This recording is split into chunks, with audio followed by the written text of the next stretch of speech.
आप सल्लल्लाहु अलैहि वसल्लम के एक सहाबी हैं जिनका नाम बरीदा असलमी है। असलमी कबीले से ये ताल्लुक़ रखते हैं। अपने कबीले के एक नौजवान का ये वाक़या बयान करते हैं और उस नौजवान का नाम माइज़ बिन मालिक असलमी है। ये माइज़ बिन मालिक असलमी आप सल्लल्लाहु अलैहि वसल्लम की खिदमत में हाज़िर होता है।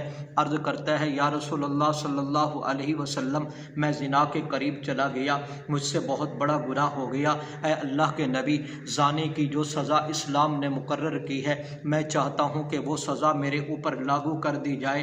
अल्लाह के नबी, मैंने बहुत बड़ा जुल्म कर लिया है। या अल्लाह के नबी, मुझे पाक कर दीजिए। ऐ अल्लाह के नबी, मेरी ख्वाहिश यह है कि मुझे वो सज़ा मिल जाए। आप सल्लल्लाहु अलैहि वसल्लम ने उसे वापस लौटा दिया। ये अपने कबीले, अपने घर की तरफ चला गया।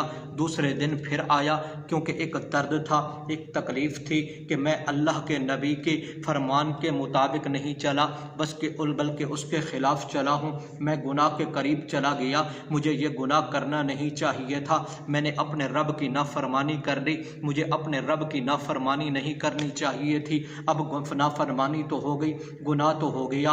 अब इस गुनाह पर नदामत, अफसुर्दगी ये है कि जो इस्लाम ने सज़ा मुकर्रर की है वो मुझे सज़ा मिल जाए।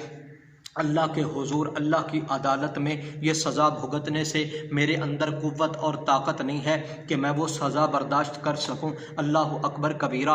दूसरे दिन फिर आप सल्लल्लाहु अलैहि वसल्लम की खिदमत में हाज़िर हुआ। अर्ज़ करने लगा, या रसूलुल्लाह सल्लल्लाहु अलैहि वसल्लम, मुझे पाक कर दीजिए। इस्लाम ने जो जाने की सज़ा मुकर्रर की है, मेरे ऊपर वो सज़ा लागू कर दी जाए। हुजूर अलैहिस्सलातु वस्सलाम ने फिर वापस लौटा दिया। तीसरे दिन फिर वो आया। हुजूर सलात वस्सलाम ने एक नौजवान को भेजा, जाओ इस माइज़ के कबीले की तरफ, इसकी कौम की तरफ, और जाकर इस नौजवान के बारे में पूछो, इसके अकल के अंदर कोई फतूर तो नहीं है, इसका जहनी तवाज़ुन ठीक है या ठीक नहीं है, और इसके बारे में पूछो कि ये आदमी किस तरह का है। वो सहाबी रसूल गया और माइज़ के कबीले कौम से पूछा, इस नौजवान की क्या कैफियत है, इसका जहनी तवाज़ुन ठीक है, अकल के अंदर कोई फतूर तो नहीं है। कौम कबीले वालों ने जवाब दिया, बिल्कुल हमारे इल्म के मुताबिक तो ये बिल्कुल ठीक है, जहनी तवाज़ुन भी इसका बिल्कुल ठीक है, और हमारी कौम कबीले के अंदर ये सबसे बड़ा मुत्तकी है, अल्लाह रब्बुल इज़्ज़त से डरने वाला है और इंतहाई नेक आदमी है। अब वो सहाबी रसूल हुजूर अलैहिस्सलाम की खिदमत में हाज़िर हुआ। अर्ज़ करने लगा, या रसूलल्लाह सल्लल्लाहु अलैहि वसल्लम, मैंने तहकीक कर ली है, ये बिल्कुल ठीक है, जहनी तवाज़ुन भी इसका बिल्कुल ठीक है, अकल के अंदर कोई फतूर भी नहीं है। कबीले और कौम के लोग कहते हैं ये तो इंतहाई मुत्तकी परहेजगार आदमी है, अल्लाह रब्बुल इज़्ज़त से डरने वाला है। अब तीसरे दिन यही हज़रत माइज़ बिन मालिक आए, या रसूलुल्लाह सल्लल्लाहु अलैहि वसल्लम, मेरे ऊपर सज़ा लागू कर दीजिए, मुझे पाक कर दीजिए। मैंने पहले भी अर्ज़ किया, मैं ज़िना के करीब चला गया हूँ, या रसूलुल्लाह सल्लल्लाहु अलैहि वसल्लम, मुझे पाक कर दीजिए। हुज़ूर अलैहिस्सलातु वस्सलाम ने खामोशी इख्तियार फरमाई। फिर दोबारा सहाबी को भेजा, जाओ इसके बारे में पता करके आओ कि इसका जहनी तवाज़ुन ठीक है, अकल के अंदर कोई फतूर तो नहीं है। सहाबी रसूल फिर गया, कौम वालों से पूछा, कहा हमारे इल्म के मुताबिक तो ये बिल्कुल ठीक है, इनके अंदर, इनके अकल में कोई फतूर नहीं है, ये बिल्कुल ठीक है, और हमारी कौम में मुत्तकी परहेजगार हैं। ये चौथे दिन फिर हुजूर अलैहिस्सलाम की खिदमत में हाजिर हुए, ऐ अल्लाह के नबी, मुझे पाक कर दीजिए। हुजूर अलैहिस्सलातु वस्सलाम ने सहाबा किराम को हुक्म दिया, इसको संसार कर दिया जाए। संसार करने के बाद हजरत सहाबा किराम रज़ी अल्लाह अन्हुम अजमाइन ने जनाजा भी पढ़ा, कब्र के अंदर भी उतारा गया। कुछ दिनों के बाद एक खातून हाजिर हुई जिसका नाम गामदिया था।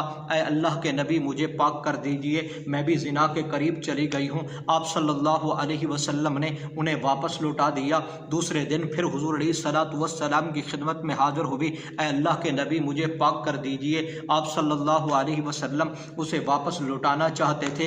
अर्ज करने लगी, ऐ अल्लाह के नबी, आप मेरे साथ भी वही मामला करने वाले हैं जो आपने माइज़ बिन मालिक असलमी के साथ किया, यानी मुझे वापस भेजना चाहते हैं। ऐ अल्लाह के नबी, मैं तो हामला हो चुकी हूँ, मेरे पेट के अंदर तो बच्चा है। ऐ अल्लाह के नबी, मुझे पाक कर दीजिए। आप सल्लल्लाहु अलैहि वसल्लम ने क्या फरमाया? फरमाया, ऐ अल्लाह की बंदी, आप पर जो सज़ा मुकर्रर है वो अब लागू नहीं हो सकती, पहले जाओ, बच्चे की पैदाइश करो, बच्चे की जब पैदाइश हो जाए तो फिर दोबारा मेरे पास आना। अल्लाह अकबर कबीरा। अगर वो ना आती तो आप सल्लल्लाहु अलैहि वसल्लम ने नहीं पूछना था, लेकिन एक दर्द था, एक गम था, एक अल्लाह का खौफ था कि मैं अल्लाह की बंदी होकर अल्लाह की नाफरमानी कर बैठी हूँ, मुझे ये गुनाह नहीं करना चाहिए था। नदामत, शर्मिंदगी थी। बच्चे की पैदाइश हो गई और बच्चे की पैदाइश के बाद बच्चे को कपड़े में लपेटा हुआ है, हुजूर अलैहिस्सलातु वस्सलाम की खिदमत में फिर हाजिर हो गई। या रसूलुल्लाह सल्लल्लाहु अलैहि वसल्लम, बच्चे की पैदाइश हो गई, अब मुझे पाक कर दीजिए। आप सल्लल्लाहु अलैहि वसल्लम ने क्या फरमाया? फरमाया इस बच्चे को ले जाओ और बच्चे को दूध पिलाओ। दूध जब बच्चा छोड़ दे और ये खाना खाना शुरू कर दे तो फिर मेरे पास आ जाना, मैं आप पर जो सज़ा है वो लागू कर दूंगा। बच्चे को दूध पिलाती रही, 2 साल पिलाए या 2.5 साल पिलाए या 3 साल पिलाए। जब दूध बच्चे ने पी लिया, बच्चे ने दूध छोड़ दिया, अब वो खाना खाना शुरू कर देता है, तो 2 साल या 2.5 साल के बाद फिर आप सल्लल्लाहु अलैहि वसल्लम की खिदमत में आती है। बच्चा उसकी गोद के अंदर है, बच्चे के हाथ के अंदर रोटी का टुकड़ा है। ऐ अल्लाह के नबी, मुझे पाक कर दीजिए। आप सल्लल्लाहु अलैहि वसल्लम ने सहाबा में से एक सहाबी को कहा इस बच्चे को तू ले ले। उस सहाबी ने बच्चे को ले लिया। फरमाया कि अब गड्ढा खोदो। गड्ढा खोदा गया। उस खातून के सीने के बराबर जब गड्ढा खोदा गया तो आप सल्लल्लाहु अलैहि वसल्लम ने खातून को कहा इस गड्ढे के अंदर आ जा। जब वो गड्ढे के अंदर खड़ी हुई तो इसको संसार किया जा रहा है। हजरत सहाबा किराम रजी अल्लाह अन्हुम अजमाइन पत्थर मार रहे हैं, इस खातून को संसार कर रहे हैं। अल्लाह अकबर कबीरा। उन सहाबा में हजरत खालिद बिन वलीद रजी अल्लाह तआला अन्हु भी मौजूद थे। हजरत खालिद बिन वलीद ने जब पत्थर मारा, पत्थर मारने की वजह से उस खातून को वो पत्थर लगा और फिर खून के छींटे हजरत खालिद बिन वलीद के चेहरे पर पड़े। तो हजरत खालिद बिन वलीद ने बड़ा सख्त जुमला इरशाद फरमाया, उस खातून के मुताल्लिक बड़ा सख्त जुमला कहा।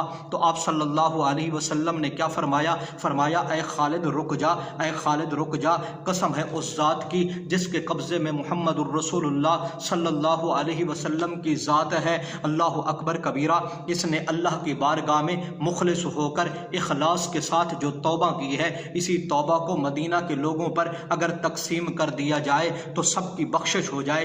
इसके जनाजे का भी इंतज़ाम हुआ और आप सल्लल्लाहु अलैहि वसल्लम ने खुद जनाजा पढ़ाया और आप अलैहिस्सलातु वस्सलाम ने खुद अपने हाथों से इस खातून को कब्र में उतारा। तो उस वक़्त हज़रत सैयदना उमर रज़ी अल्लाह तआला अन्हु ने एक जुमला कहा, या रसूलुल्लाह सल्लल्लाहु अलैहि वसल्लम, यह खातून गुनाह के करीब चली गई, गुनाह किया, गुनाह करने पर जो गुनाह की सज़ा मुकर्रर है वो इसको सज़ा मिल गई और फिर आप जनाजा भी पढ़ा रहे हैं और आप कब्र में भी उतार रहे हैं, इसकी वजह क्या है? तो आप सल्लल्लाहु अलैहि वसल्लम ने क्या फरमाया?